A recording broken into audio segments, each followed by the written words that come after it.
Banaskantha collector કચેરી ખાતે આવેલા ભૂસ્તર શાસ્ત્રી અધિકારીને કસલપુરા આંગણવાડા રોડ બનાવવા પાટણ સાંસદ શ્રી ભરતસિંહ ડાભી દ્વારા માંગ કરાઈ। કસલપુરા ગામના લોકો કસલપુરા આંગણવાડા રોડ બનાવવાની કેટલાક વર્ષોથી માંગ કરી રહ્યા છે। ગામની પ્રજાને રસ્તો ખરાબ હોવાથી પારાવાર મુશ્કેલ વેઠી રહ્યા છે। પાટણ કાસલપુર એસટી રસ્તો ખરાબ હોવાથી એસટી પણ પાછી વાળવી પડે છે, ત્યારે ગામના લોકોને કોઈ રિક્ષા કે 108 જેવું વાહન પણ આવી શકતું નથી। ગામના લોકોને ખૂબ જ મુશ્કેલી વેઠવી પડી રહી છે। ગામના લોકોએ અનેક વખત રજૂઆતો કરી, હજુ સુધી પરિણામ ન મળ્યું। આ પહેલા લોકસભાની ચૂંટણી વખતે ગામના લોકોએ લોકસભાની ચૂંટણી મત કરવાનો બહિષ્કાર કર્યો હતો, પણ અધિકારીઓ અને સ્થાનિક આગેવાનોને સમજાવટથી મામલો થાળે પડ્યો હતો। ચૂંટણી પતી ગઈ, લોકસભાના સાંસદ બની ગયા। સાંસદ દ્વારા રસ્તાની માંગણીનો પત્ર લખેલો સામે આવ્યો તો પણ હજુ રસ્તાની હાલત કફોડી દેખાઈ રહી છે, ત્યારે કોઈ વહીવટી તંત્ર દ્વારા ધ્યાને ન લેવાતું હોય તેવું દેખાઈ રહ્યું છે। ત્યારે સ્થાનિક લોકો રોડનું કામ ઝડપથી થાય તેવું ઈચ્છી રહ્યા છે। પાટણ સંસદીય મત વિસ્તારના કાંકરેજ તાલુકાના કસલપુરાથી આંગણવાડા ગામને જોડતો રોડ સદંતર તૂટી ગયો છે। કસલપુર ગામે રેતી ખનીજની લગભગ 30 જેટલી લીઝો આવેલી છે, જેના થકી સરકારને વાર્ષિક અંદાજે 4 કરોડ જેટલી આવક પણ થાય છે, પરંતુ કસલપુરથી આંગણવાડાને જોડતા આશરે 2 કિલોમીટરના રોડ પર રોજે રોજ રાત દિવસ ડમ્પરો દોડતા હોવાથી અત્યારે બંને ગામના ગ્રામજનો તથા વિદ્યાર્થીઓને અવરજવર કરવામાં ખૂબ જ તકલીફ પડે છે। માટે ઉપરોક્ત રોડની PMKKY યોજનામાં સમાવેશ કરી ડામર રોડ બનાવી આપવા માટે પાટણ લોકસભાના સાંસદ શ્રી ભરતસિંહ ડાભી દ્વારા અંગત ભલામણ કરવામાં આવેલ છતાં કોઈ ખાણ ખનીજ બનાસકાંઠા દ્વારા કોઈ નોંધ લીધેલ ન હોય તેવું સ્થળ તેમજ ગામના લોકોના મુખે જાણવા મળી રહ્યું છે। અહેવાલ જયંતિભાઈ ઠક્કર, સિહોરી, કાંકરેજ।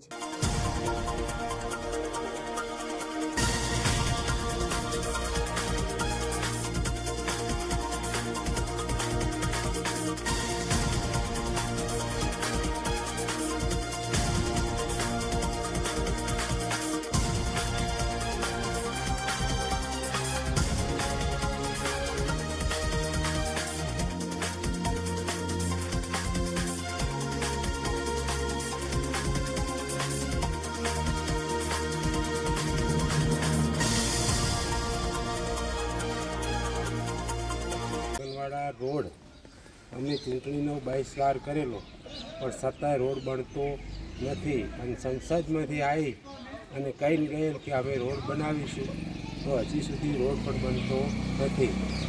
અમારા રાવળનો 50 ઘર છે, 40 સાધન છે, વારંવાર હેડવાની અસર પડે છે। બીમારી હોવા છતાં આંગણવાડા અમારે સરકારી દવાખાનું છે, કોઈ પણ બેનને ડિલિવરીમાં લઈ જાય હોય તો 108 આવતું નથી। મુકેશભાઈ મોતીભાઈ, ગામ કસલપુરા, તાલુકો કોકરેજ। આથી સરકારને જણાવવાનું કે કસલપુરાથી આંગણવાડા રોડની વારંવાર રજૂઆત હોવા છતાં આજ દિન સુધી રોડ બનેલ નથી।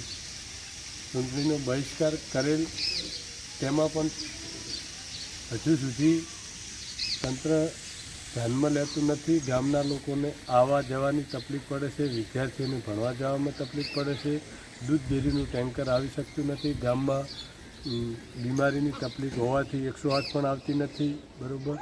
રેશન કાર્ડના વ્યાજબી ભાવની દુકાને લેવા માટે લોકોને 5 કિલોમીટર ફરીને જવું પડે છે, કોઈ પણ સાધન રોડ ઉપરથી આવતું નહીં। એ રોડ કમસે કમ 1 વર્ષથી બંધ હાલતમાં પડેલો હોવા છતાં પણ કોઈ ધ્યાનમાં લેતું નથી। સાંસદને લેટર આપે આજે 2 થી 3 મહિના જેવું થઈ ગયું, પણ હજુ સુધી આ રોડનો ઉકેલ કેમ આવતો નથી એવી તંત્રને ધ્યાને લેવા માટે મારી ખાસ વિનંતી।